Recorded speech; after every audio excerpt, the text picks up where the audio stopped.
No, thanks for letting us know that. Again, I really appreciate that. So as you guys just heard, you're all being recorded. So, all of this is being recorded for posterity's sake. So I trust that you'll be on your best behavior tonight. But it's the last one in this series. So if you're ever going to have a night where you just let it rip, I guess tonight's probably the night to do it. Let's go ahead and jump into things. So just a quick review, like we have done each week in this. We started the series off talking about how there are some principles for faithful reading that can help us understand some of the different complicated contexts and things like that. So we put them on these bookmarks. There's still a few of these in the back if you want to grab one of those to take with you. But the big things to remember, these are helpful approaches to keep in mind when we're studying the Bible. One is what we call the literary context. So the idea is that the Bible is a library, it's not a book. There's a lot of different kinds of writing in the Bible. So when you're studying the Bible, it helps to know what particular kind of writing you're studying, because you read poetry differently than you read history, than you read law codes, that kind of thing. The second one was the idea that the Bible was written for us, but it was not written to us originally, the historical context. We believe that God inspired it and all of it can instruct us, but we are not the original audience for a single word of it. So we've got to do the work trying to understand how the original audience would have understood it. And then we talk about how important it is to read it, to never read a Bible verse by itself, to always try to figure out how does this verse fit into the paragraph, into the chapter, into the book, and ultimately into the bigger picture story of the Bible as a whole, because thinking about where it fits into that bigger picture story can help us make sense of it at times. And then the last thing to remember is that everything in the Bible points to Jesus, right? Everything in the Bible is either something that leads up to him, or is telling the story of his life, or is designed to help us try and understand the way that his life impacts the way that we live today. So those are some general principles that we want to keep in mind, whatever text, whatever topic we are approaching. And we're going to do that tonight, specifically looking some of this idea about, what does the Bible say about science and how the Bible and science get along, that kind of thing. I don't know that we'll necessarily answer all of the questions that you have tonight. But I hope that what we can do is have a conversation about some things together that ultimately ends up helping us grow in our ability to do what Paul commands us to do, to be people who can correctly handle the word of truth. Because the goal is to encounter the risen Christ in his life and his work and his grace and his hope through his word, whatever part of that word we might be reading. So let's go ahead and jump into it. And the first thing I think that it is helpful to talk about before we maybe talk more specifically about things like creation and evolution. Oh, that reminds me, we have a handout, which I only forgot for a couple of minutes this time. I feel like I'm really growing in this area. So Rob, if you want to deputize some people, this is just a sort of a little bit of an outline of where we'll go over the course of the evening, so you can sort of track along with it as we go. There'll be another handout later, but I can't give it away too soon. So the top of that handout has the principles of faithful reading that we were just talking about. But what I want to get started with is just this idea that it would be helpful for us to know a little bit more about the worldview of the people of ancient Israel and how that differs from ours. Specifically, how they thought about the construction of nature itself and the universe and all of that, because it all factors into things. Especially when we start talking about the creation account. So we have to remember, this is something we talked about in this series, we have to remember that when we were doing the work of trying to understand the original audience's worldview and how they would have understood things. And when you think about it, particularly in terms of science, there's an awful lot of things about science that we know today, even things that aren't in dispute. People can debate about creation over evolution and things like that. Nobody really debates that the brain and nerves play a function in how we think, right? So there's a lot of things that science has discovered that there's not a lot of debate about. But one of the things you have to keep in mind, for example, at the time when the book of Genesis was written, the people of ancient Israel really didn't have any kind of concept that the brain was the part of the human body that was the source of thinking and learning and controlling other parts of our body. Yeah, Ron? Justin, could you turn the volume up just a little bit? Maybe I turned it down a little too much. So we'll turn it up and just let me know if that ends up being loud enough for you. Is that better? Great. So for example, like they knew that there was, if you cracked your head open, there was something in there, but they just didn't think, oh, this is where all of our thoughts are gathered. Instead, for them, they believed that the control center of the body was the heart. because obviously, the heart muscle is instrumental for pumping blood around. So when you see things like this, so here's a passage from Genesis 24:45. So this guy is talking, he says, before I finished praying in my heart, Rebecca came out with her jar on her shoulder. So you read passages like that, and really, they're talking about what we would refer to as our mind today, right? Our brain, our thinking, our will. But they didn't really have a word for the brain back then. So they talked about it in terms of their heart. They also thought about, they believe that our emotions and our thinking came from our entrails. So you often hear about that coming from their gut. So here's a question. Was God lying to them when he didn't correct that? When he didn't say, no, you're not actually understanding from your gut, you're understanding from your frontal cortex. No, he wasn't like misleading them by doing that. Instead, he's just choosing not to correct their misunderstanding of human physiology at the time, right? Because his goal wasn't to provide lessons on human anatomy. Like his goal was to try to talk to them about what it looks like to communicate with God and how you do that. So it's just a picture of how God communicates to people within the existing worldview that they have of science, within the assumptions that they have. He wanted to make sure that they understood the point of what he was saying. So when it came time to communicate, he used things that they knew and that they believed, even though we might look back at that today and say, okay, well, that's not scientifically true, right? We know that, our thoughts originate in our brain, not in our gut. But he didn't bother to correct that because he's trying to convey truth to them. So with that in mind is just an example, sort of the whole brain, heart, all that. That same principle, right, that God is communicating his truth to them in a way that they understood culturally at that time. That's also true when it comes to the creation story of the ancient people of Israel in Genesis 1 and 2. So think about the opening verse of the Bible. Right? It says, in the beginning, God created the heavens and the earth. Now, what comes to mind for you when you think about the heavens and the earth? I'm going to guess it's something like this, right? When you think God created the earth, for most of us, what comes to mind is a picture of the earth like this, right? This is a picture of the earth taken from space. We imagine the whole earth, it's orbiting the sun.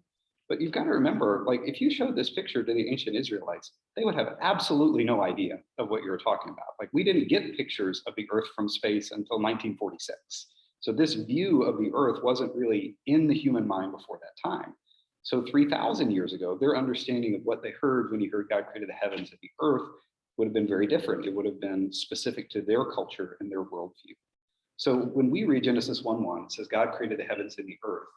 But you need to remember that the Hebrew word for heaven can also be translated as sky. And the Hebrew word for earth, which we think about as the globe itself, can also be translated as land.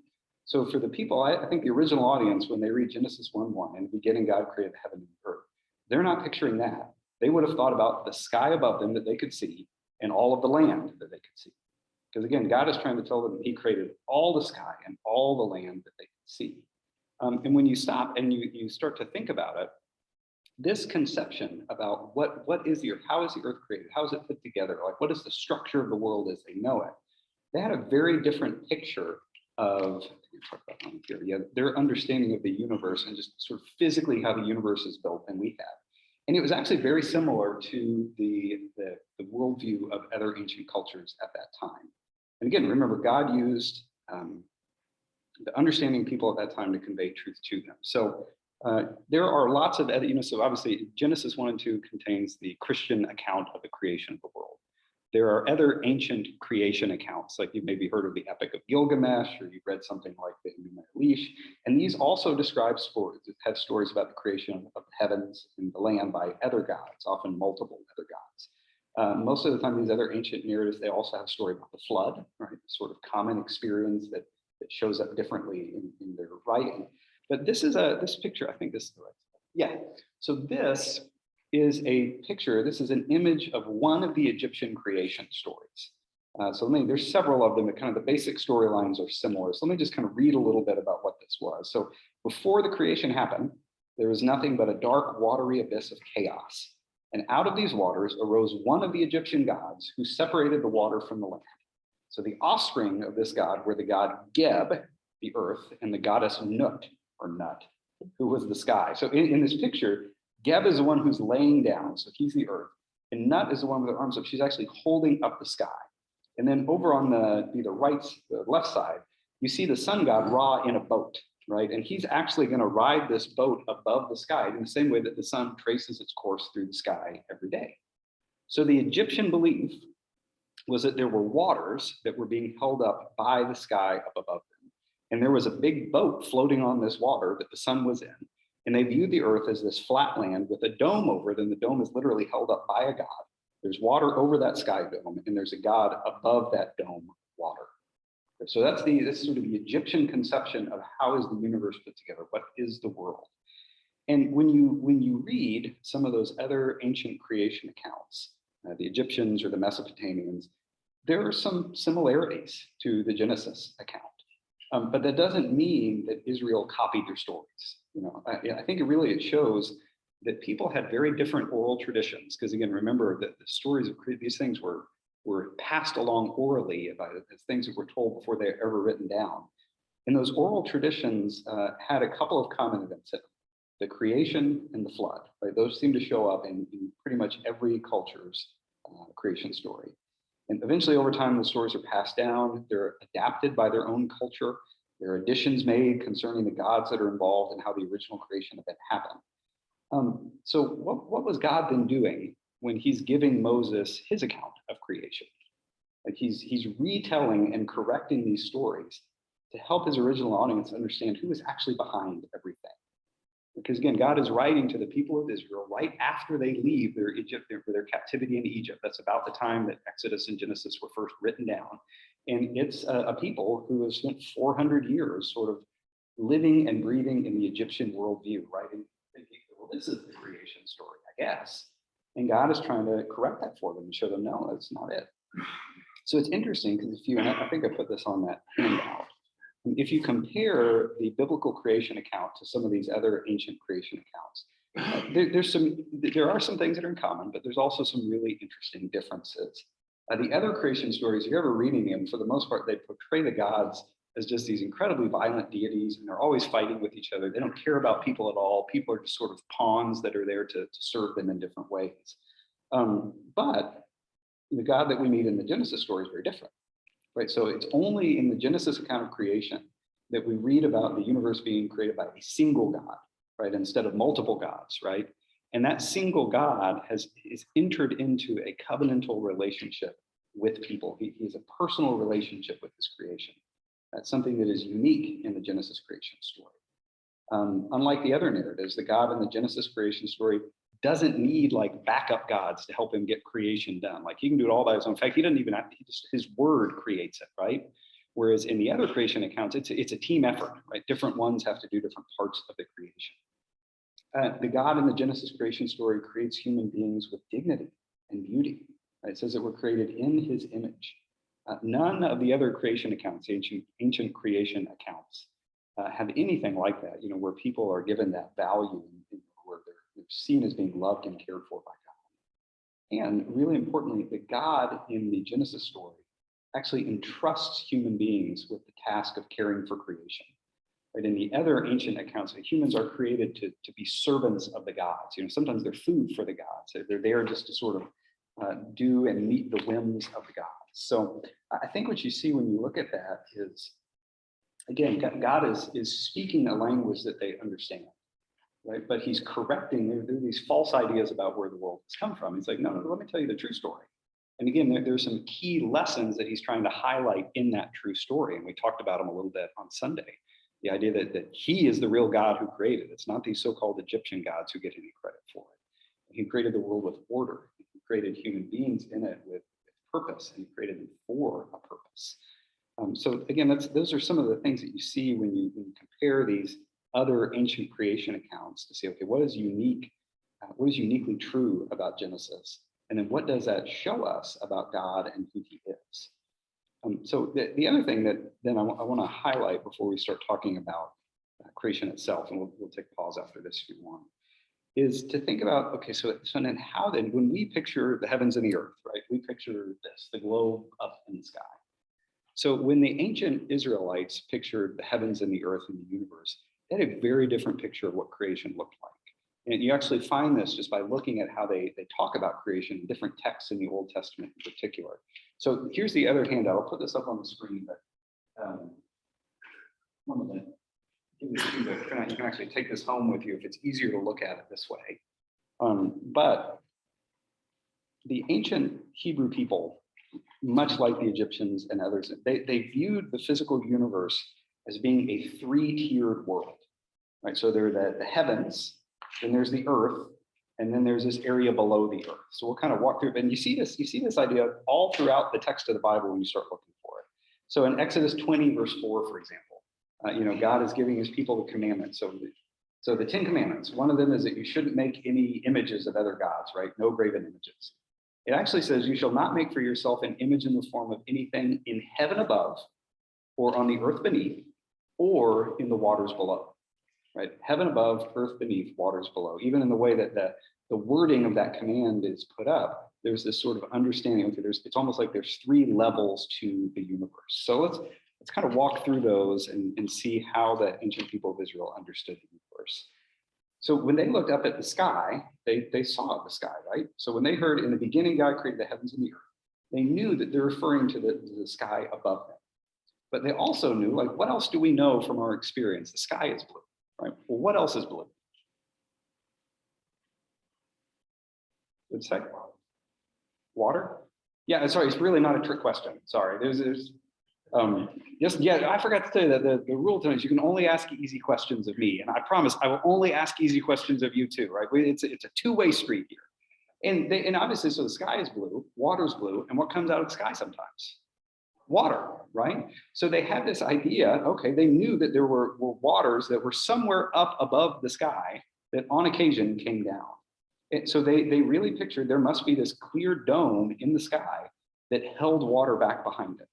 And so if you look at the language of Genesis 1, like that's the language that comes in there. Genesis 1:6 talks about the creations of the heavens, and it says, let there be a vault or a sky, right? One of some older translations say, let there be a dome or an expanse, right? These are all different ways of translating that word, Hebrew word, into English. The Hebrew word there is the word rakia, and it generally refers to something solid, right? So when God's creating, it's like, let there be this sort of dome, this vault that somehow keeps the waters back, starts to really begin to physically separate some of these things. And this makes perfect sense when you stop and think about it, right? Because for us, I was just reviewing this with one of our kids for science class, right?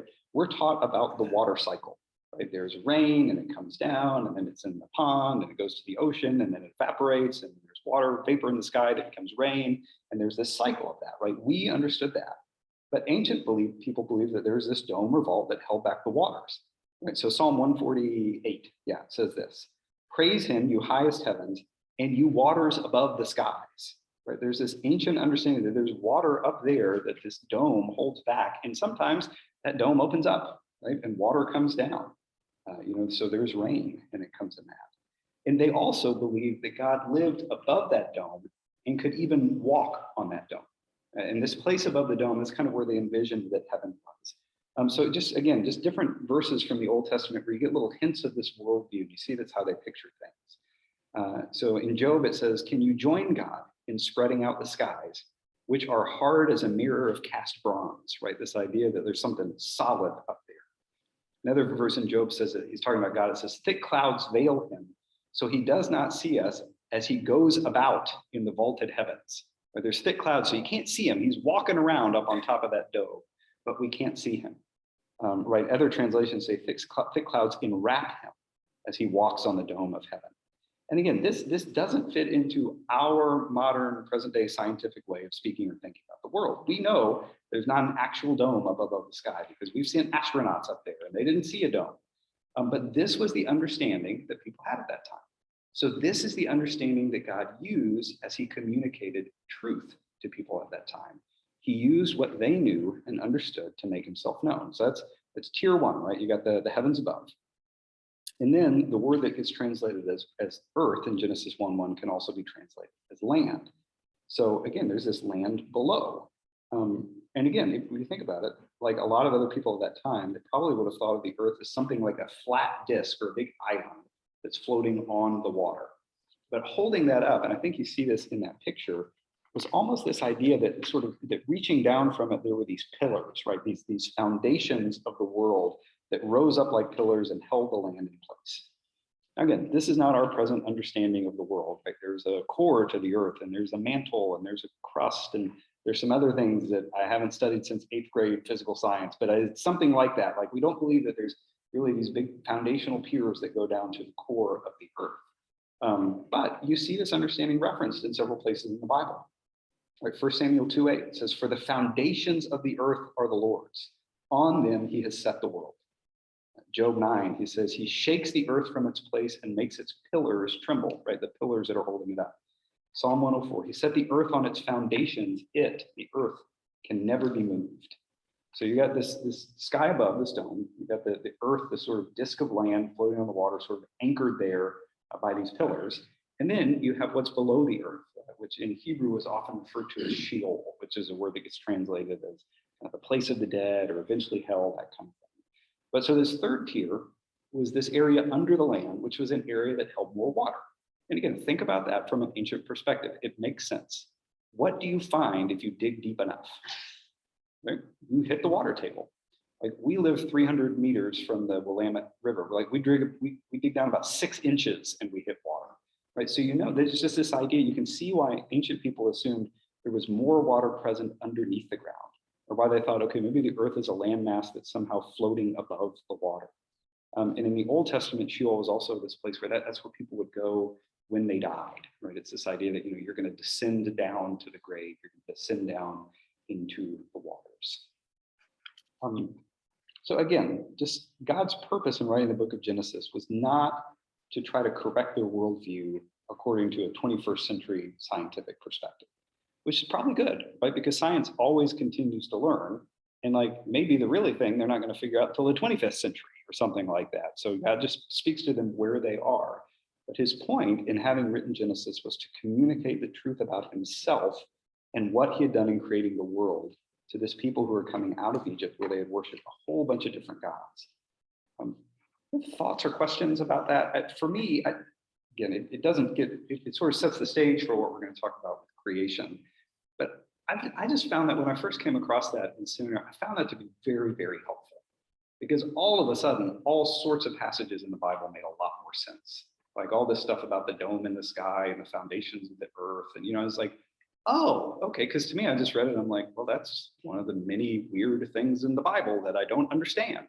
But when you realize, okay, that's how they thought the world worked, well, then those are ideas that begin to convey truth about God, right? So we don't believe that our physical land is anchored on these pillars that go down to the core of the earth. But think about what some of those verses that talk about that are trying to convey. This idea, God shakes the earth from its place and makes its pillars tremble. Right? But God is powerful enough that even the foundations of the world as we know it sort of tremble at his movement. He set the earth on its foundations. It can never be moved. Right? It's this sense, when God creates something that is so strong and so certain, nothing can stand up against it. He's trying to convey things that we think those are theologically true about God. He's trying to communicate them in a way that actually communicated that to them back then, that would have made sense to them. Yeah, Paul.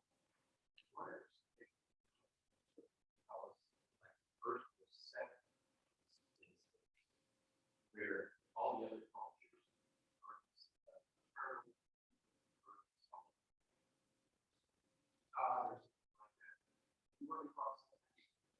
Yeah, so Paul's question was that in other, and again, we just looked at a couple of ancient creation errors. So there's all sorts of them, right? Some the universe is on the back of a turtle, in the Genesis account, it's set in space. I didn't really see much about any of that and how that particular aspect of it compares.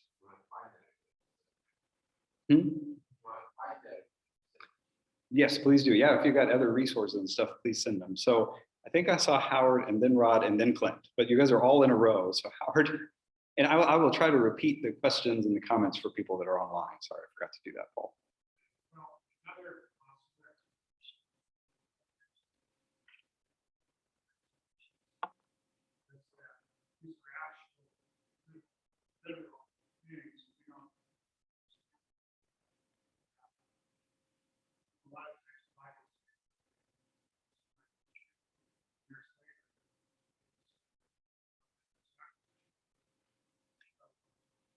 is possible.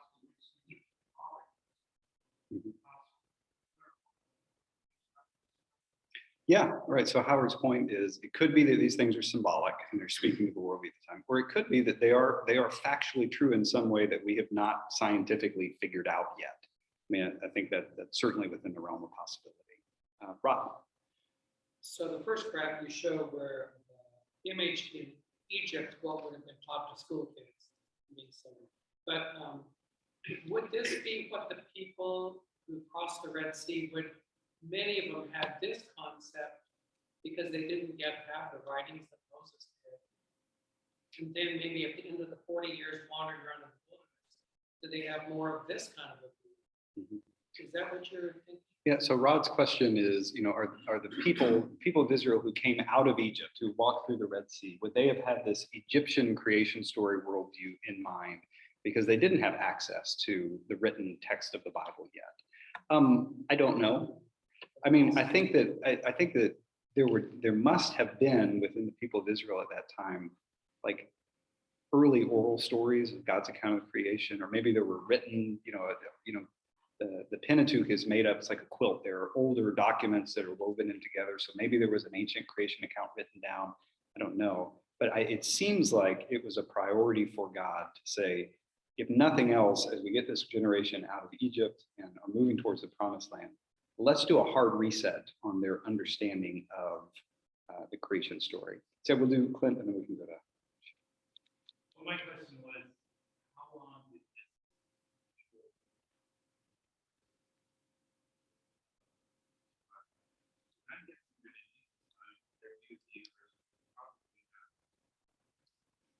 Yeah, so his question is, how long did this ancient Hebrew conception of the universe survive? I think it's probably very similar to the worldview of most people in Jesus' time as well, right? Because he talks about Sheol and they talk about things in similar terms. Yeah, I'd have to look into that because again, there's no passage, in the book of Isaiah where it's like, let me tell you my worldview, or Paul doesn't write out, let me tell you how the universe. It's more these little, almost little comments that are made in this verse and that verse that you piece it together.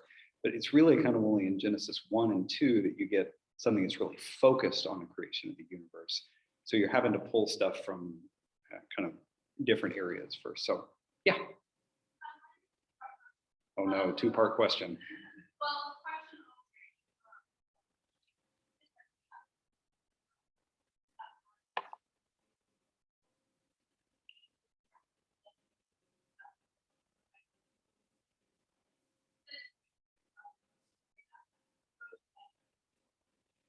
Mhm.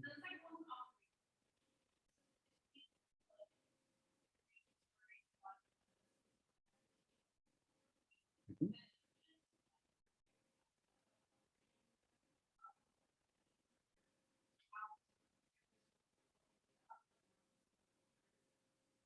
Yeah, so first you tried to say it wasn't two questions, it was a question and observation. But did you notice how she snuck a question into her observation? I just want to point that out there. So the first question, if I heard it right, was, is this creation account unique to Genesis, or are there elements of this in others? I have not exhaustively studied this. I think there are definitely elements to it that are unique. I think this sort of tiered structural view of the universe was more widespread at that time. I think what ended up happening in the Genesis account is that God took that fairly common cultural understanding and said, and sort of put theological truth into it by redefining some parts of it. The second question is the Genesis account more like the Mesopotamian creation story than the Egyptian creation story? I don't know. That's a good question. They're all real old. I don't know if that answers the question or not. But what was the question you snuck in at the end of that?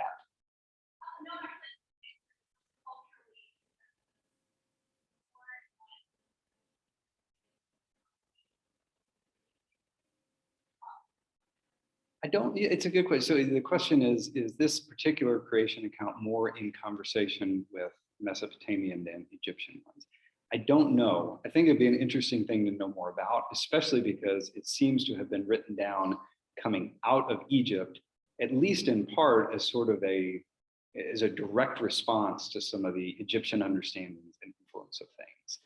But they're moving more towards the Mesopotamian basin as they move towards the Promised Land. So there could be some things in there like, well, hey, I got to correct some stuff on that side too, just so you don't, let the pendulum swing too far in that direction as well. So yes, back there, right behind you, Ralph. We'll get to you next.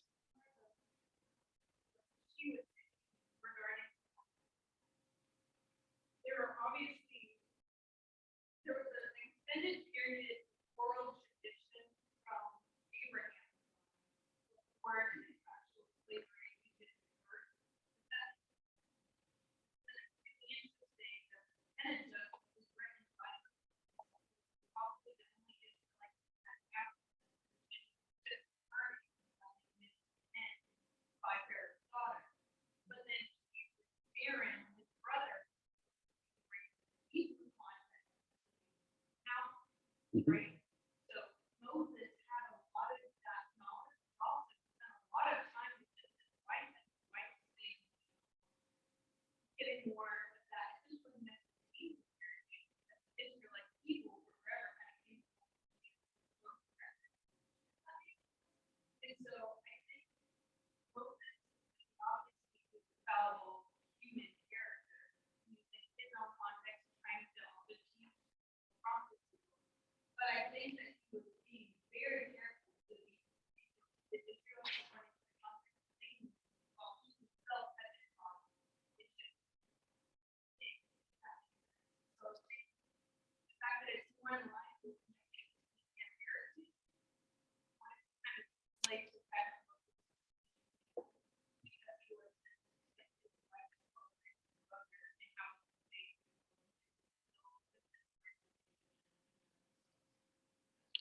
So the comment she was making, again, something is unique about Moses is that Moses was raised with access to scholarship and the education of Egypt because of the position that he had. Then he spent 40 years kind of living out in Midian with his in-laws, essentially. Living with your in-laws for 40 years it changes a person. My wife's not here, so I can say that. Hey, we moved to Chile. We moved to a foreign land to live with my in-laws for 3 years, so I know of what I speak. But yeah, and in that sense, like if part of what God is trying to do is communicate truth, it's similar to, okay, we talk about this a lot at church. God's kingdom, the New Testament church is called to be an alternative to the world around it, right? We are our own people. We are unique in our kingdom identity, which means, whether it's influences from this side or this side, like you have to move towards what the kingdom goal is. So it's a similar thought. Moses was maybe uniquely positioned to convey what is God's truth about the creation of the world and what that says. When you got Egyptian influence over here saying one thing, and maybe more Semitic influence over here saying this thing, like what is it that is uniquely true from God's perspective? And there's probably a reason that God picked him. God probably had a reason for doing that. It's the kind of stuff that lightning is going to hit me. I think Wayne had his hand up first, and then Virgil, and then we really have to move on. Oh, sorry, Ralph too. Can you guys get together and combine your question into one mega question by any chance? Okay, so those three, and then we got to move. Yes, Wayne. I was thinking, why did God, send this view?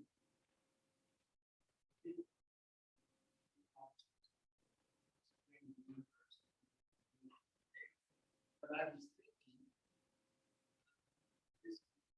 this Mhm. people who live their lives late.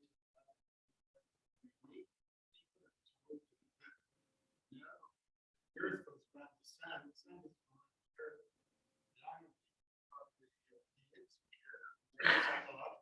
Yeah.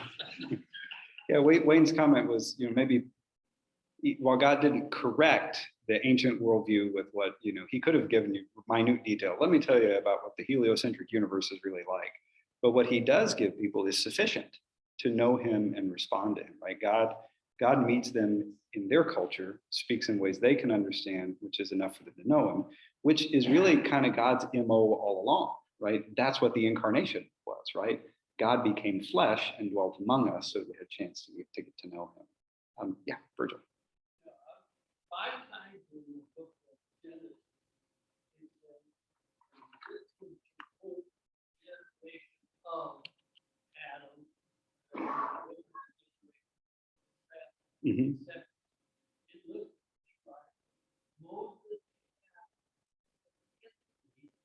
was written that fun and he used when he started writing these books. Yeah, absolutely. We're just pointing out that 4 or 5 different times in Genesis, it says, these are the generations of the book of Adam or of Seth. It's all throughout the Old Testament, actually, you see things like, if you want to know more about that, go read the history of the annals of the kings. So when the creation of parts of the Old Testament is much more like making a quilt than creating something new. A lot of times they're taking existing stories or fragments, or the creation story is written here, or the account of this king's life was written here. And he has access to those things, and as God's Spirit empowers him and leads him, he combines them into the form that we have today that we believe speaks God's word to us. Yeah, absolutely. Ralph? Do you know when the word in the concept of eternal life? Is that what the Hebrew part of our DNA? So the question is, do I know when the concept of eternal life began? When did shield become place or part of the body? Right. No, yeah, so that is a good question. This is one of those easy questions. Yeah, you guys clearly did not pay attention to the only easy questions thing. This is, yeah. Yeah, that is so easy. I'm going to allow Clint's lightning. No. I think what you're asking goes a little far afield of what we're talking about, but you see mostly throughout the Old Testament, it does begin to change. Mostly in the Old Testament, the word Sheol is used to refer to this place under the earth where people went when they died. Later on in the development of the Old Testament, you begin to see like the beginnings of an understanding of a future resurrection, even a future bodily resurrection. That was still in conversation, in debate in Jesus' day, right? The Pharisees and the Sadducees, one of the big sticking points was, well, this group believes in the resurrection of the dead, but this group doesn't. But it was definitely in the idea of a bodily resurrection, and that eternal life becomes more clear in the New Testament. But yeah, so it was so I don't know. I guess the real answer to the question, do you know when it developed? The answer is no, I don't. But it is an idea that I think develops over time as people continue to get to know more about God and his revelation and what he shows us. Okay, so let's do this. We'll move on to something much easier, which is the account of the creation and the 6 days of creation. So this would be a lot easier. So the first point that I want to try to make in this, and we talked about this a little bit on Sunday, is that Genesis chapter 1 is not, when you look at it, it is very clearly that there's a literary artistic structure to the chapter. It is not a scientific structure. And that does not mean it's not conveying truth or anything like that. It just means that it's very clear that the author, you read it in Hebrew and it rhymes. There's a meter to it. You read it in Hebrew and every day has the same number of words in it. It's been very artfully crafted and put together. And you look at the structure, right? The first 3 days deal with the formlessness of the earth, and God gives shape and function to it.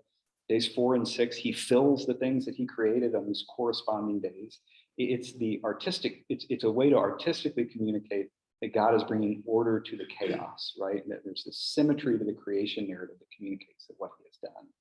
So again, that goes to the purpose that he's trying to get to, right? Which is that he has purpose, that there's a design that he created and formed all of it. That doesn't mean you have to look at it and say, well, there's no science in there. I'm just saying, I think that was the intention of the author, and you have to keep that in mind as you do that. So the other thing that's important to remember when you get into conversations about the 6 days of creation is that word day. So the Hebrew word for day, the word yom, right? You know that the Hebrew holiday, Yom Kippur, right? The Day of Atonement. It's the day, Yom is the day part of it. And even if you just look at the Pentateuch, so yes, Yom can and is used in the Pentateuch to mean a 24-hour day period. But just in Moses's books, right, the first 5 books, you also see Yom used in these other ways. So it can be used to mean 12 hours, like the daylight part of the day. I think you see that in Genesis 1:5. In Genesis 2:2, he uses the word Yom to refer to a whole week, right, the whole week of creation.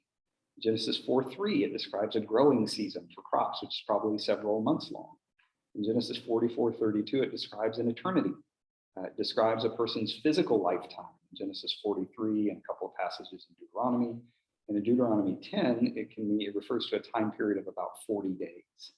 And if you stop and think about that, that word, it just has a broader range of meaning than 24-hour days.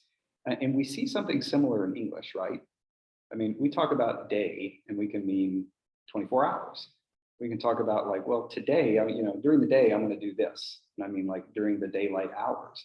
Or if you know any cranky old men, right, which I'm on my way happily to becoming one, right? What do you think about when somebody like says, well, back in my day, like they're talking about this region of time, right? That the Hebrew word day does something similar. It doesn't necessarily refer to 24 hours. So keeping all of that in mind, when the word day is used in Genesis 1, it could very well mean 24-hour days. There is a mix of opinions from trusted scholars on that and on what that might mean.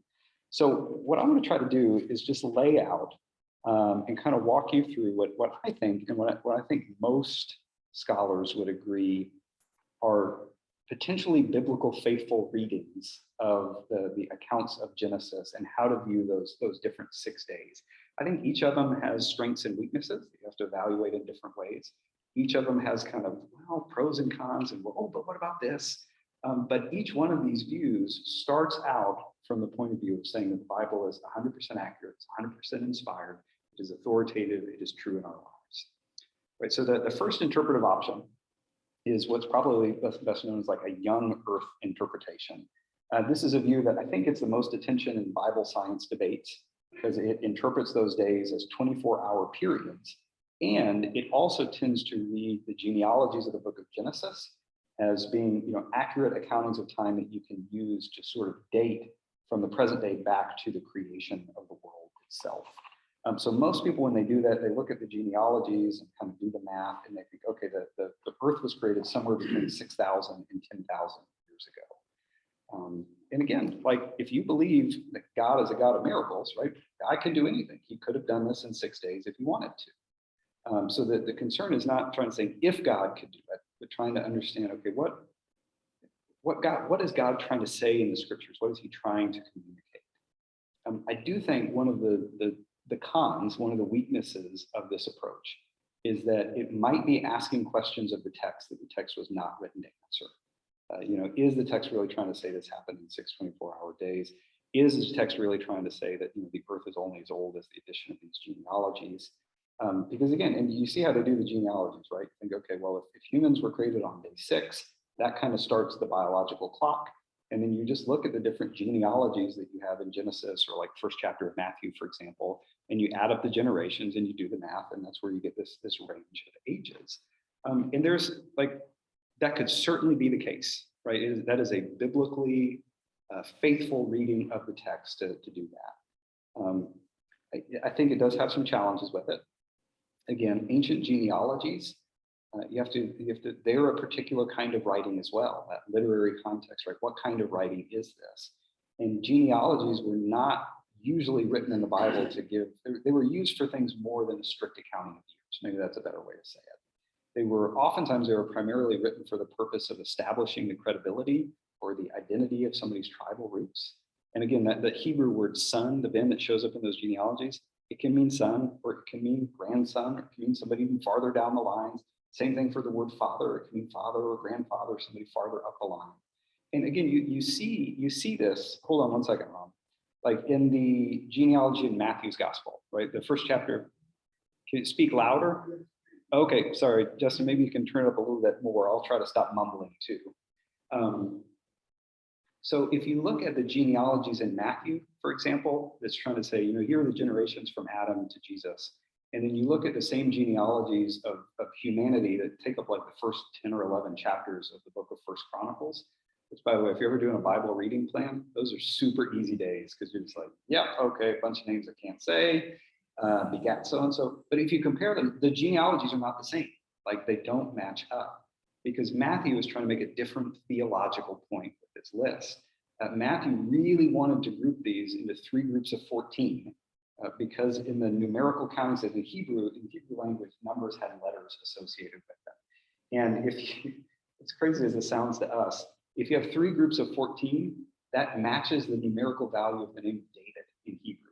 And Matthew's whole point is to try to show you that Jesus came from the line of David, right? So he is arranging the genealogy selectively to try to make a theological point. So he's not trying to use this strict accounting of years. So again, that's one of those things I think his original audience would notice that. So that is one of the challenges that if you hold to a young earth interpretation, that's one of the textual challenges you got to figure out what to do with. Other views have their own challenges that you got to figure out what to do with. So that's one view.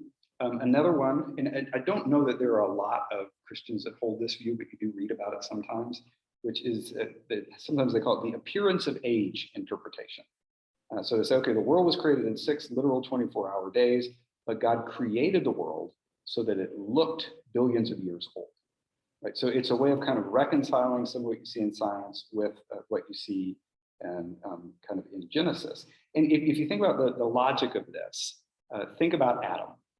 Right? When God created Adam, he was fully baked, right? The text doesn't say he created Adam as a baby, and then he nursed him and he weaned him and he went through the diaper years. Like when Adam was created, it looks like he was fully grown adult.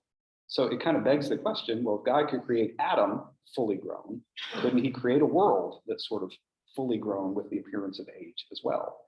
Again, it's somewhat of a speculative view. I don't think scripture supports that. There's not a lot of direct scriptural support for that. And some people, one of the cons of that is they do criticize it because it kind of suggests that God is acting deceptively.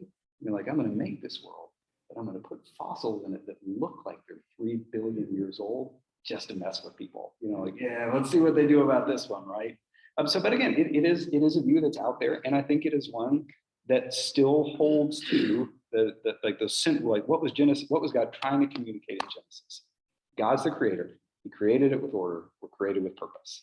Like, I think that reading of the text still honors those principal truths that God's trying to create there. There's another interpretation. It's called the gap interpretation. You may have heard this one before. And basically, it argues that there's a gap of several billion years between Genesis 1:1 and Genesis 1:2. It says, in the beginning, God created the heavens and the earth.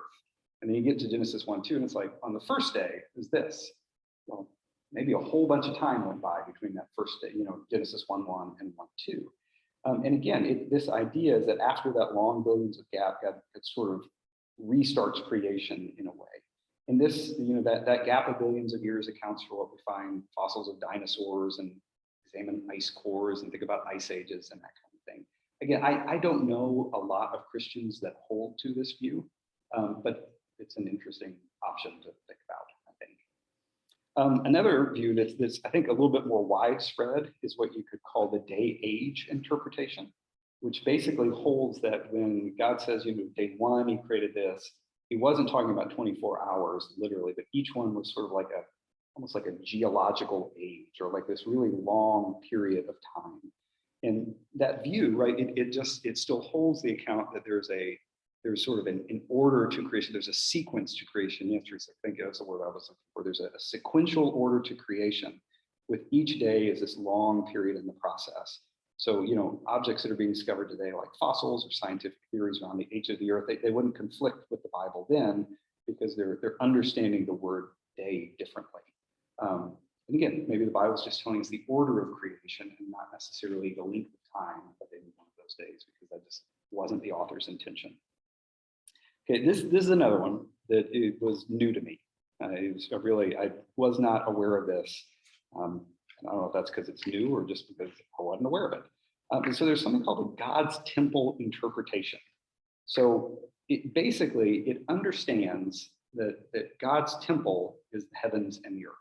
So if you look at a passage like Isaiah 66, for example, God says, that God's people we're going to rebuild the temple in Jerusalem. And God's like, I can't really live. And I mean, that's nice. And feel free to go ahead and do that. But there's no house that can hold me, because heaven and earth are my temple. It says, this is what the Lord says. Heaven is my throne. The earth is my footstool. Where is the house you'll build for me? Where will my resting place be? Has not my hand made all these things? And so they came into being. So in this interpretive view, the 6-day creation story is not trying to give us a detailed account of the creation of the whole universe. Instead, it's the story of God creating his temple, right? Heaven, which is his throne, and the earth that is his footstool.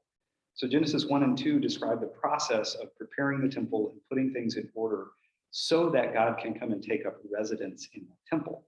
And again, it sounds strange to us, but this kind of story, it would have been probably more familiar to the early original readers, because that this idea, even this idea of a 6-day process to prepare and inaugurate, like that was common in that time. There were these 6-day processes to preparation and inauguration before the king or the deity would take residence in a structure on the 7th day. You see that in the Bible, right? In Exodus chapter 39 and 40, they built the tabernacle, right? Moses, he gets the commands from God, they actually build it. And then there is a 7-day consecration period before God's presence comes in and sort of takes up residence there. There's the same thing, right? When the temple is built in Jerusalem under King Solomon in 1 Kings 6, there's a 7-day dedication ritual, which is still celebrated with the Feast of the Tabernacles today. And there are other cultures in the ancient Near East at that time, like in Sumerian culture, that talk about temples being built in this way with this 7-day consecration ceremony. And scholars that get into this, they say, well, if you match the temple preparation ceremonies with Genesis 1 and 2, you find these very clear parallels. And then God takes up residence and rests on the 7th day, which isn't like God needs a break because he's exhausted after he made the world. It's more like, the president has been inaugurated and he moves into the White House and is kind of resting in power and ready to start serving. He's in place to run the show. And, there's some biblical support for this view, right? Because there is definitely, if you look at the way that the tabernacle is constructed and the way that the temple is constructed, they're very much patterned on the Garden of Eden, right? So you look at, you go into the tabernacle and the temple, and there's all these designs on the wall of it, and trees and fruit and all of this kind of thing, because the understanding in the Hebrew mind was that the Garden of Eden was that was his temple here on earth. So when we're building the tabernacle for him, we're building it in such a way that it reflects back to what that was. So again, I think that was a new one for me. I'm not quite sure what to do with that, but I think it's definitely something that's worth thinking about. Because in that point, the point of the creation story, this is how one scholar was talking about it. The point of the creation story is not to give us explicit details of how God made everything. Rather, the story is God's way of letting the Israelites know that he wasn't just building a universe. He was building a place where he could dwell with his people, much like a temple. Right? So God dwelled in his temple garden, the Garden of Eden, with his people, Adam and Eve. And now he's going to dwell in the temple garden with the people of Israel when the temple is created. They would worship God in the temple, just as God had originally set it up in the garden. So again, like I said, that was a new idea to me, but it's worth chewing on. I think there's something to there. I think that would be good for us to consider. And then the last of those views, and again, this is probably one that's more familiar with people today, is what you would call the evolutionary creation interpretation. So when most Christians think about evolution, or maybe I should say this, when most bumper sticker conversations about evolution in Christianity are had, they assume it automatically refers to a process where life develops without the input and the guidance and intervention of God. So Christians may assume that evolution is an alternative to creation. That's what most atheists think. Well, Christians just assume that evolution is wrong and God just, he just pushed some buttons and made it happen. But that's only one way to view evolution, right? And it assumes that evolution happened only by chance and natural selection, that God wasn't involved in it. But that's not the only way that faithful Christians have viewed evolution. So some people view the Genesis story by thinking, okay, this is 100% inspired by God. It's an authority for Christian life and doctrine. But we believe that maybe God used the process of evolution in the act of creating. And so they would say, okay, Genesis chapters 1 and 2, you don't literally interpret them as 24-hour days because God's not trying to give scientific detail. Instead, it's possible that God used evolution as a means in his creative process. And again, this would be different than sort of classical Darwinian evolution where life is created through random chance and natural selection. This view sees creation as very purposeful and very intentional, with God directly involved in the process, using evolution to accomplish these purposes. So again, if you go back to like what were the truth, at least on Sunday, what did I kind of draw out of the Genesis story as the core truths that God's trying to communicate? He's the God who created it. He created it with order, and he created us with purpose and gave us purpose. So if you have a view of evolution that says divine intervention and guidance, like it's not a thing, God's not out there, I do think biblically faithful people are called to reject that view of creation. But I think there is some space to have a conversation to say, well, I don't exactly know how God made it. Maybe evolution was his idea, not in the there is no God and we just sort of developed on our own. But maybe that's the process that he used to create it. That would sort of be the idea behind this evolutionary creation interpretation. There's an intelligent designer behind the work of creation. And that designer used the tools of evolution to create this world and its inhabitants. Yeah, so thoughts, questions, those, and again, those are not trying to say like one of these, like I think all of these, they probably have different pros and cons and merits and people can weigh them out and land where they are.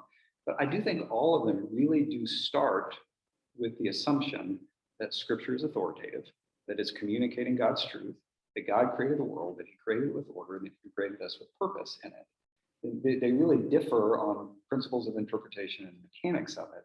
But I think biblically faithful people could end up landing in any one of these things and not be going against what I think the intention of the text is. Now again, only easy questions because we've not been doing that. So Teresa, that'll be easy.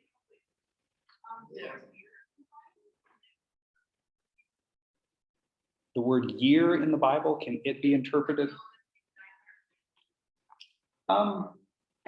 Yeah, so the question is, can the word year in the Bible be interpreted differently like the word day can be interpreted, like when it says that somebody lived 950 years? I don't know. That is not something that I have ever looked into. But it's a good question. Anybody know the answer to that question by any chance?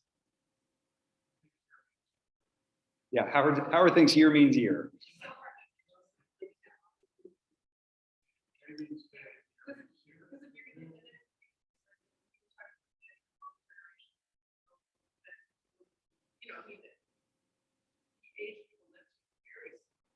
Right.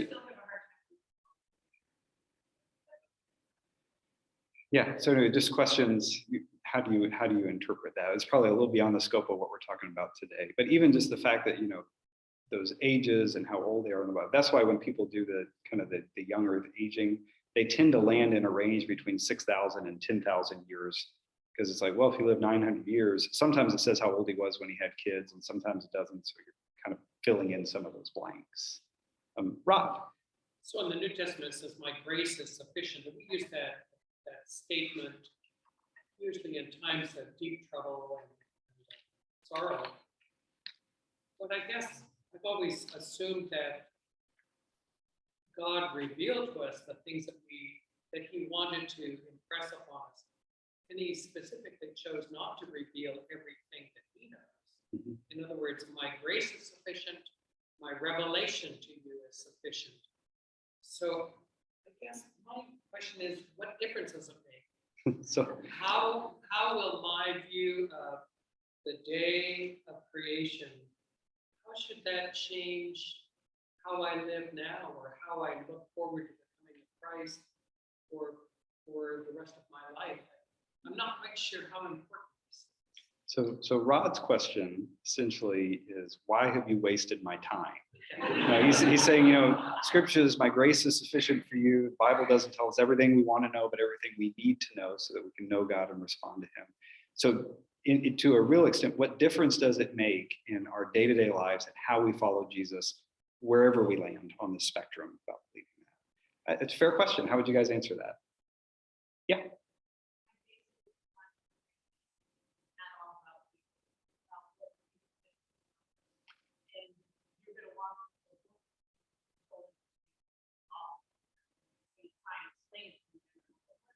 Mm-hmm. Yeah, so the comment was it's really not all about us. It's not all about you, Rod. So you got to think about people beside yourself, okay? No, but that idea, I think there's real value in what you're saying to a certain extent. Whether I land on young earth, periods of age gap, does it make a difference in how I try to love God and love my neighbor? No, right? Do I still believe he created it with order and I'm created with purpose? Yes. Where it can make a difference is where, Peter says, always be ready to give a reason for the faith that you have. I think particularly, right, we live in a university town. Like that is a, class 1 research institution 3 miles away that gets hundreds of $1 millions of funding every year to research all sorts of things. And the people who are doing that have these kinds of questions about the Bible. So how can you engage in that well, right? Yeah, Howard. Okay.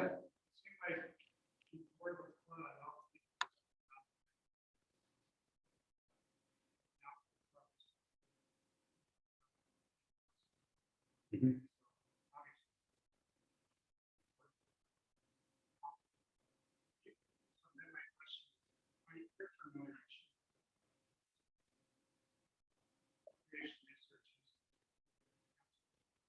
Mhm.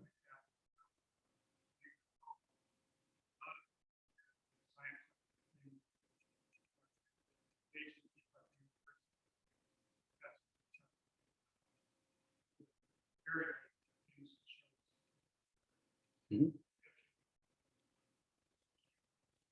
Mhm. Yeah, so basically his comment, he went back to sort of the question, the comment Teresa made about people living to 900 years old. That seems to rapidly decline after the flood, around Genesis 11 and 12, that goes down. So either something happened in the flood. Another way that people view that, again, it goes back to literary context. What kind of writing is it? Some people make an argument that the first 11 chapters of Genesis are a fundamentally different kind of writing than chapters 12 through 50, when they start to get into the individual stories of patriarchs. So you read that a little bit differently. But yeah, then he was just pointing out that for all of these things, right, for young earth, evolutionary creation, there are people who are a lot smarter than I am, who weigh in with scientific evidence to support their view. And I think those are all tools that we can use to engage in conversation with people. And again, they have to be evaluated on their own merits, but it's good to know those resources are there. Yeah, Ron? The theory of the water canopy? No, I don't think so.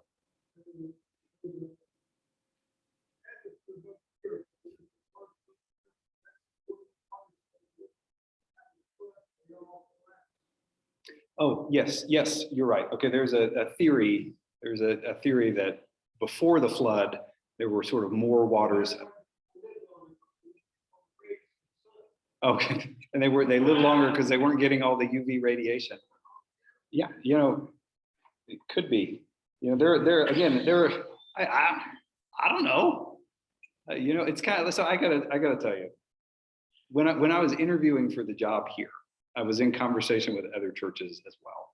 And I was on a Zoom, I think this was before Zoom. It was whatever was Zoom before Zoom. It's basically a conference call through the computer. And we're having this conversation, and they sent me some questions ahead of time. And I'm trying to remember how the question was framed up. It was like, do you believe that Adam and Eve were literal people? Or it's like, do you know, I think there's a question, do you know that Adam and Eve were literal people? To which I respond, I don't know, I wasn't there. I was probably not a good fit for that church for a number of reasons, but no, it was, again, yeah, that's that's why I ended up here, huh? No, but again, is that necessarily, now I'm not saying are Adam and Eve, is that a good conversation to have? Sure. Is that necessarily the intention of the author of the first few chapters of Genesis? Maybe, maybe not. That's a more important conversation to have first before you get to that question. So, yeah, Wayne, and then, so Wayne, Clint had his hand up first. I'm sorry, I cut him off. Okay, he's deferring, Wayne. So what's your question, comment? I have some friends who are fundamentalists, literally, Mm-hmm. and 6 days Mm-hmm. of what they believe. And I find it difficult to discuss these things. I'm shaking one of those pillars. Yeah. That they believe. Mm-hmm.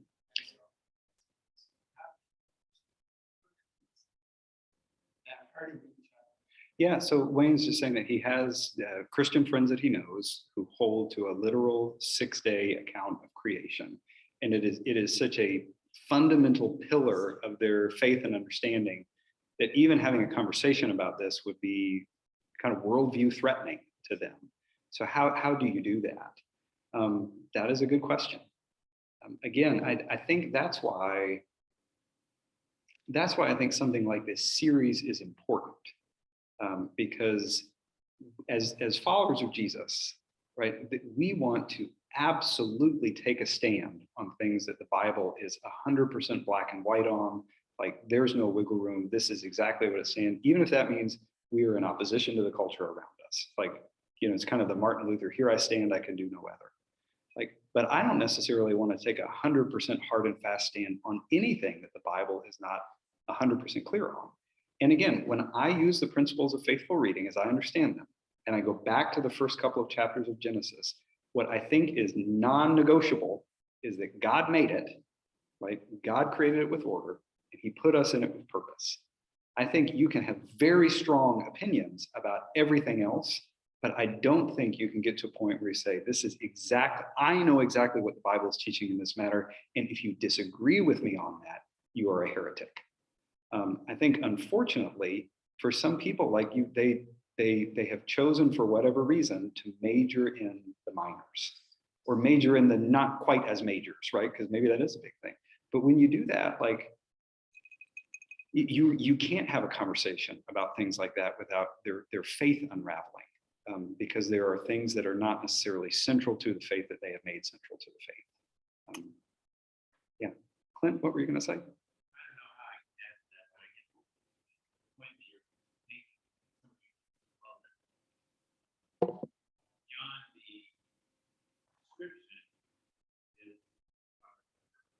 Mm-hmm.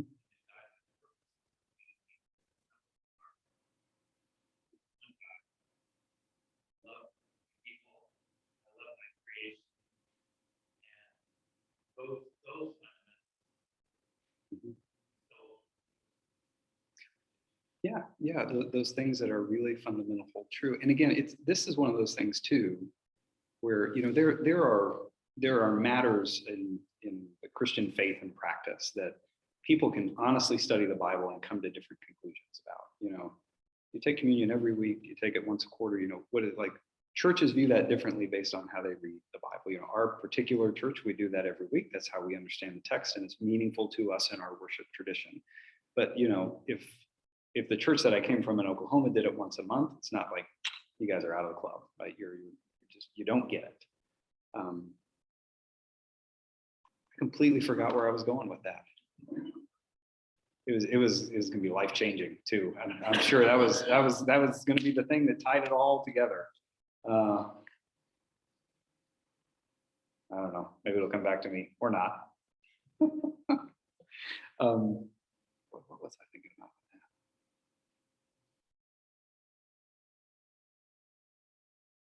Right about now feels like I wish that other church had taken him. Other thoughts or questions? It's going to happen like 5 minutes after we leave. I'm going to be like, oh, that's what I wanted to say. But anyway, we'll figure that out later. Other thoughts? Yeah, Phil.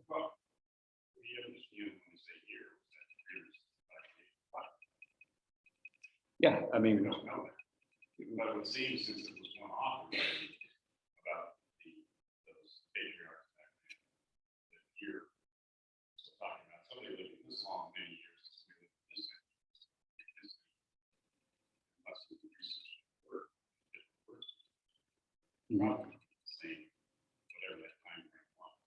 Yeah, right. So when he's talking about the author of the Pentateuch, he's probably using words when he's talking about people's age in the same way each time, because yeah, and I don't know if that's a 365-day lunar year or if it was like the 344-day Roman. I mean, how a year has been defined has changed somewhat over history. I mean, it stays pretty close to each other, but there's different ways of viewing that.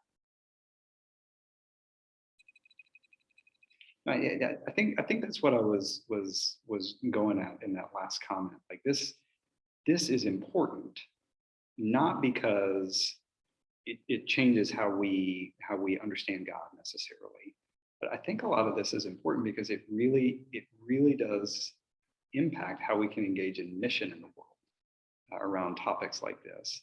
And like that is a very central part of what God's heart for us is. Like we were created on purpose and with a purpose. And part of our purpose, right, at least in our time at the wheel, is to tell as many people as we can about the love and the grace that we've experienced in Jesus, because we think their lives would be better with that in their life as well. And if correctly handling the word of truth, if being able to engage in conversations about these topics helps us open doors to have grace-filled, faith-focused conversations with other people. Oh, I remember what I was going to say. Okay, so the New Testament stuff, right? Scholars look at, they come to different points of view, and we say that's okay. Like, I took AP biology in high school. I got a 5 on the exam, by the way, but that's the last science class I took, right? So my degrees are in the humanities, Rod. So then I look at all of this issue, right? And you have people like Ken Ham and Answers in Genesis, and here's all of their scientific research. And you have somebody like Francis Collins, right, who ran the Human Genome Project and is a Bible-believing Christian and would land more in the evolutionary creation interpretation. And I think if those two and all of the other PhDs look at the evidence and land somewhere in this range together, like, I'm probably not going to figure it out, you know? So I'm like, hey, these are ranges that I feel like fall within a legitimately faithful biblical approach. Like, we probably all have our own personal preferences for where we land on that. You know, is it a hill to die on if you land on a different one than me? No. If you land at a point where you're like, I don't think God had anything to do with all of it. Well, okay, that's another conversation. But I think there's enough debate even within people who are just a lot smarter and done a lot more research on this than I do. I mean, it's like we started at the beginning talking about biblical translation stuff. You know, it's like, well, we could nitpick over these things, but wouldn't it be foolish to not read the commentary by the guy who spent 70 years of his adult life studying this and assume that his opinion is going to be more informed than ours, and at least let that be part of the conversation? When it comes to issues of creation and science, if these people who have dedicated their lives to it can land, again, within this biblically faithful range, but in different places in that range, you know, I think that's an important thing to acknowledge. Again, it doesn't mean we don't have our own position. Oh, is there somebody? Hey, Mike, this is a question. Oh, man, easy questions, Tommy. Mike, how does radiometric dating technology fit with the view of a young Earth? It doesn't. I mean, basically, that would be like one of the pieces of science stuff that you have to figure out with like carbon dating, which I assume is what he's talking about. It says, oh, well, this fossil is, somebody just nodded like, that is what he's talking about. Yes, AP biology, baby. But just that idea that, you know, well, this fossil is 3 million years old, it wouldn't fit with that. So those are like, when it comes to the young, those are the things you have to see, well, what are the scientific answers to that question? Just like in other points of view, you have other questions that you have to answer, right? So yeah.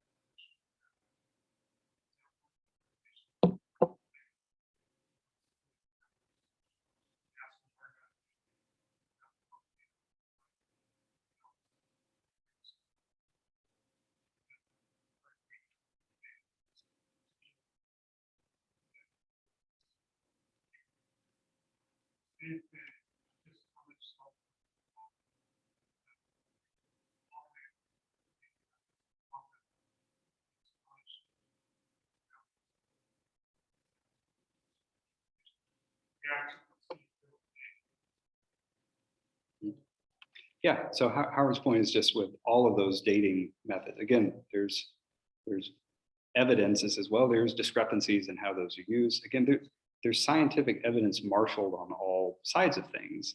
But again, even with that, like one of the things that we talked about at the beginning is, you know, there's all sorts of sources on the internet. Like, how do you know what's reliable and it's not? It's the same thing with science stuff. There's junk science all across the curriculum on this of people who are figuring out how to, what is that? Like, you know, it's like lies, damn statistics and lies, something like that. So that you can always make the numbers say what you want it to.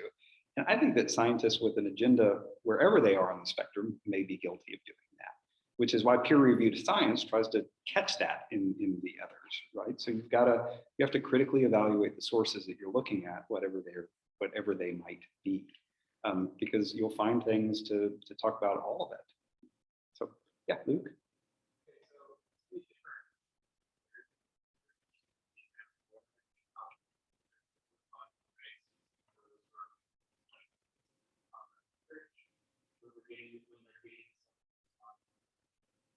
So the question is, if there are a number of different sort of biblically faithful alternatives, can you rephrase the question? So, like, there's a lot of different Mm-hmm. and there's a lot of people outside the church struggling that topic probably is right. Argue or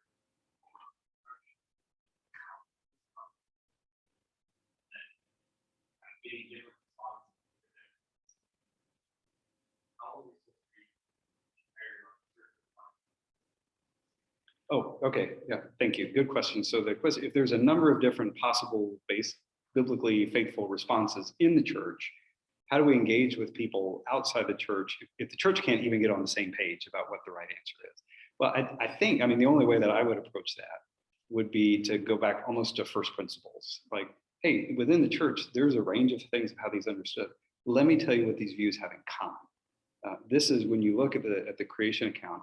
Here's what pretty much every faithful Bible-believing Christian would say. Yes, for sure, these are the central lessons that are there.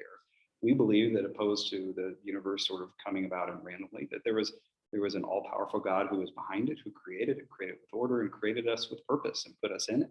And just I would talk about those kind of things, and then say, based on those things, there's a range of potential options that I would encourage you to read more about and engage and study on your own.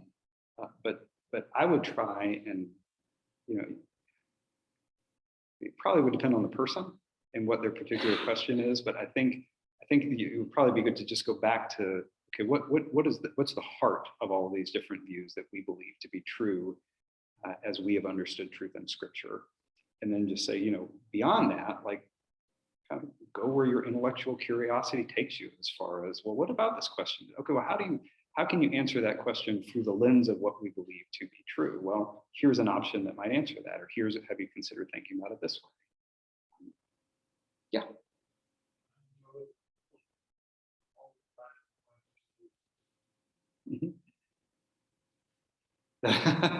He said, I enjoy your bullet point that all the Bible points to Jesus. Yeah. Yeah, and again, it is a helpful lens to think about things through, and just be like, okay, ultimately, this is leading us to him. It's telling us a story, or it's given us some insight in how we're supposed to let his story impact the day-to-day decisions that we live and living out the mission that he's given us. For the other, sorry, Ralph had his hand up first. Yeah. I just wondered if you could comment on the scripture that truly gives me encouragement. The unfolding of your words gives life, it gives understanding to the simple. Yeah.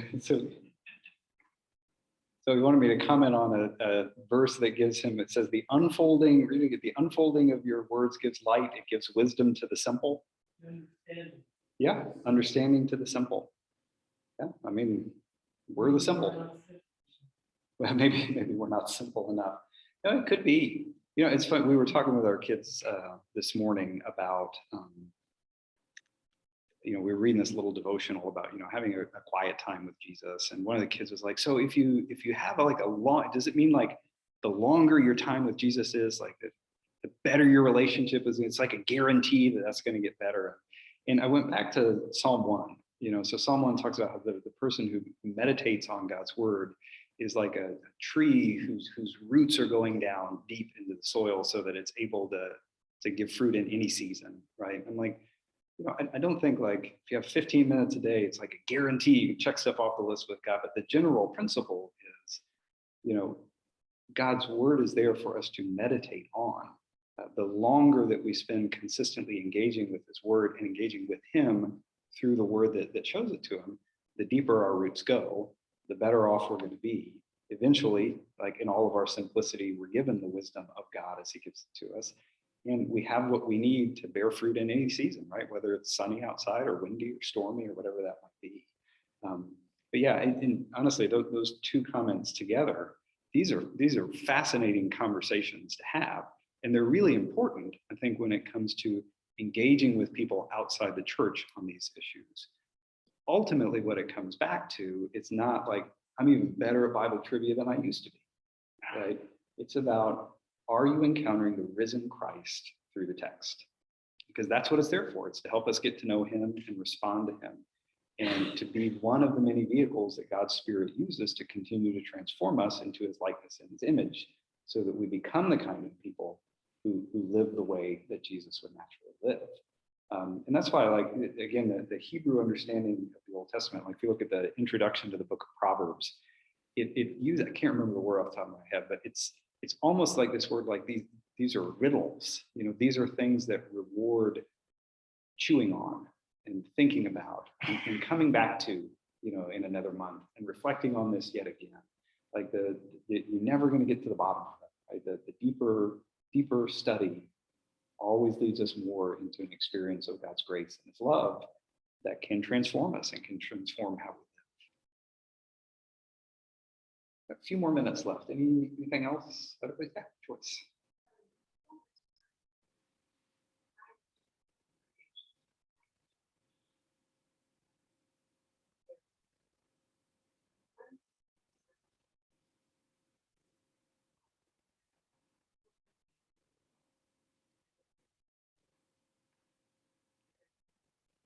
Mhm.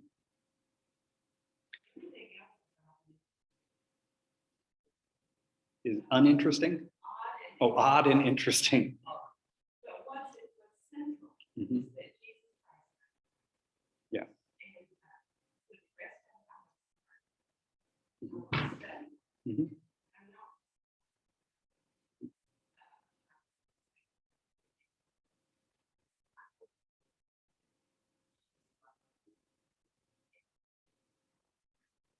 Yeah.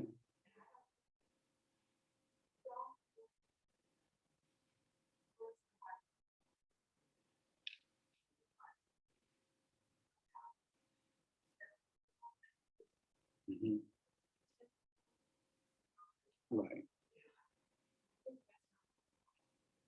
But I think some of that goes back to Paul's comment about, you know, let your conversation always be full of grace and seasoned with salt. Unfortunately, I'm speaking for myself here, my own personality, but I think the default sometimes of the Western church is that we are full of salt and occasionally seasoned with grace when we remember to throw it in there. And again, that's not everybody, but like I know that, like, that's me, right? That is how I just naturally default, because I like to win arguments and I like to say, well, no, we need to talk about the details of this and this and this. But I mean, what you were saying, that comment reminds me of, I think I've shared this story before. So Karl Barth, who is probably the most well-known theologian of the 20th century, he wrote this work called Church Dogmatics. It's like 14 volumes long, and each one's like, I don't know, 800 pages. This is a massive book. So he gets to the end of his career, he's nearing the end of his life, and he's being interviewed somewhere. And this guy, he's written hundreds of thousands of words of theology. And they're like, Dr. Barth, you've written all this stuff. Like, what's the most important thing? I mean, basically, out of everything you've written, out of everything you've learned, I mean, if you just had to boil it all down, you've written hundreds of thousands of words. What's the most important thing that you've learned? And he stops for a minute. And you know how he responded? He said, Jesus loves me, this I know. Like, could have saved a lot of time in seminary if I just learned that song. I mean, but it's that idea. Like, it doesn't mean that all this other stuff doesn't matter. But if it doesn't lead us closer to Jesus and doesn't give us a way to help other people encounter him, we may be missing the point. So your hand, and then Susie. Yeah. I just want to say,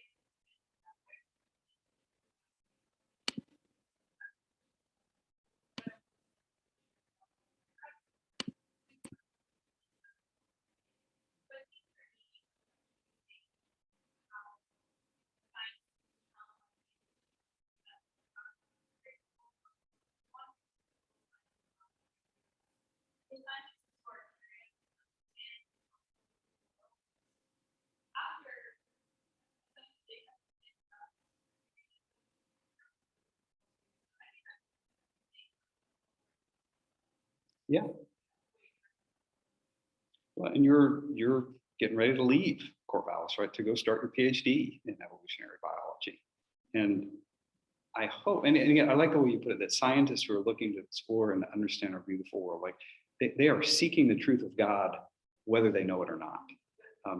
So what kinds of conversations and opportunities might God give you in the coming years to use the unique path that he has led you on and the gifts that he's given you to be able to have conversations with people that most of us will never have the opportunity to have. And who knows what God's spirit and grace wants to do that. So yes and amen. Susie.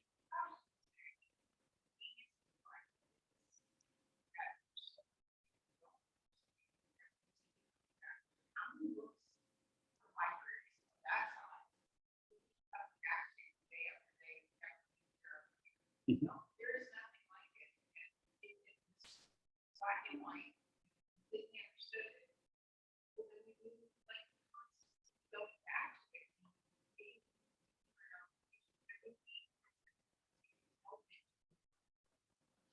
Year after year. Yeah. I mean, the Bible is unique in all faith traditions, I think. That's, I haven't lived in other faith traditions, so that's my understanding and my experience. You always come back to it. You're always finding something new. You never. It's like that comment I think Augustine made about St. John, or the Gospel of St. John.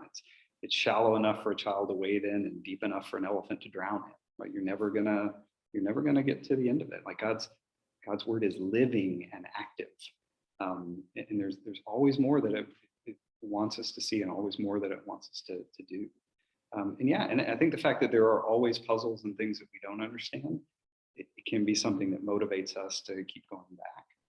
But the other thing I think that is helpful, and this is that great Mark Twain quote that I love. He said, it's not the parts of the Bible I don't understand that I have a problem with. It's parts of the Bible I do understand. Because there's plenty in the Bible that we all understand. We just have a real hard time living out, right? Love your neighbor as yourself. Does anyone have questions about what that means? Does anybody struggle to love their neighbor as themselves? And remember, some of your neighbors, what the Bible means is the person sleeping next to you in that bed, or the toddler crying in that next room. I mean, yeah, that's where Mark Twain was right about that one. So almost 8. Any last question, comment, thought? Yes, share. Well, you're welcome. You are very welcome. It's been good to do this. And yeah, somebody was like, we should do this every week. And I was like, you should. You should absolutely do this every week. And again, like I hope that one of the things that this communicated is, like, sermons are funny things, right? We put a lot of time and work and effort into them as preachers, and then they're done. So like somebody asked me, like when you walk out the door on Sunday morning, someone's like, oh, that's a nice sermon. Like, oh, that's very nice of them to say that. It's a lot more meaningful when I run into somebody at Safeway on Thursday and they're like, we were talking about the sermon last night. Because again, it's not what we hear on Sunday morning.